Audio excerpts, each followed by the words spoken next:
நீலக்கடல் அலைகள் நிரம்பத்தாலாட்டும் திருச்செந்தூர் இது திருச்செந்தூர். நீலக்கடல் அலைகள் நிரம்பத்தாலாட்டும் திருச்செந்தூர் இது திருச்செந்தூர்.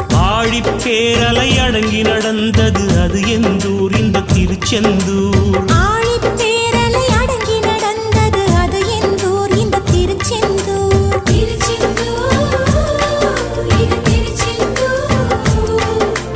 திருச்செந்தூர் இது திருச்செந்தூர். நீலக்கடல் அலைகள் நிரம்பத்தாலாட்டும் திருச்செந்தூர் இது திருச்செந்தூர். நீலக்கடல்